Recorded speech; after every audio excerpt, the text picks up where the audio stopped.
Mapagpalang araw po sa ating lahat. Ako nga po pala si Emmanuel o Alejandro. Ito po ang aking daily devotion ngayong August 25. And for today, ating pag-uusapan kung ano ang tatlong elemento ng tunay na pagsisisi o repentance. Now, what is repentance? Repentance is ito yung hindi lang parang pag-feel bad kapag may nagagawa kang kasalanan or may nagagawa kang mali. Magkakaroon ka ng parang, ba't ko ginawa to? Ba't ko ginawa yan? Repentance is actually turning away from that sin that you have done. Reflecting na yung ginawa mo ay hindi godly. In fact, nakakasakit ng tao at ng relasyon mo sa Panginoon. That is why you yourself decide that you will no longer do that. You will stray away from that. That is repentance. Sabi nga po sa 2 Corinthians chapter 7 verse 10, godly sorrow brings repentance that leads to salvation and leaves no regret, but worldly sorrow brings death. Now, there are two types of sorrow, no? Binanggit dito. Godly sorrow and worldly sorrow. Yung godly sorrow po, ito yung sorrow na based sa perspective ng ating Panginoon. Ito yung sorrow na nagbibigay sa atin ng kumbaga direction para tayo lumayo sa sin at lumapit sa Kanya. Now, how can we achieve this, no? Now, there are three elements. Unang-una, change of heart. Dapat po, tanggapin natin sa sarili natin na tayo'y nagkasala. Minsan kasi may mga pagkakataong ang tigas-tigas ng natin, ng loob natin, na hindi natin kayang tanggapin na tayo'y may pagkukulang, na tayo'y may ginawang mali. But one thing's for sure, ang dapat po nating unahin, yung mindset natin. Or rather, yung loob natin . Let us acknowledge that we are broken. That the only thing that can fix us is our relationship with God. And that relates to the change of mind. Metanoia, in other words, no, in Latin.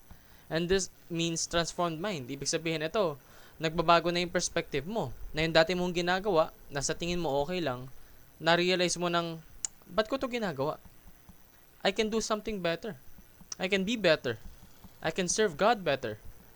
This certain action, I now realize, is hurting me, is hurting my relationship with God, so I will stop.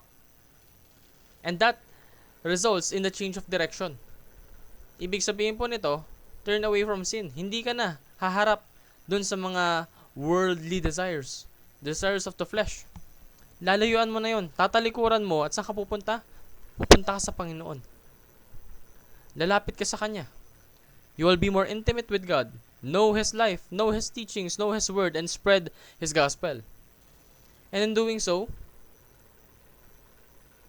you will express true repentance. So, seek to live a godly lifestyle. Ngayon, yung repentance natin, fruitful to . Yung true repentance, nag-lead ito into something that we call change, transformation. In fact, kung tayo lamang ay nakakagawa ng repentance, every time that we sin, we will most likely have a godly lifestyle. Dahil alam natin at nagagawa natin ng truthfully yung pagbabago, yung pagre-repent. So, paano ba natin sisimulan yun? Unang-una, serve others with humility and love. Iparamdam mo sa tao yung pagmamahal. Pagmamahal ng hindi sarili mo, kundi pagmamahal ng Panginoon. Dahil lahat tayo, binigyan tayo ng opportunity ni God because He loves us. So why not pass that love forward to other people? So, and change direction of whatever breaks God's heart. Alam naman natin na yung mga kasalanan ay nakakasakit sa ating relationship with God.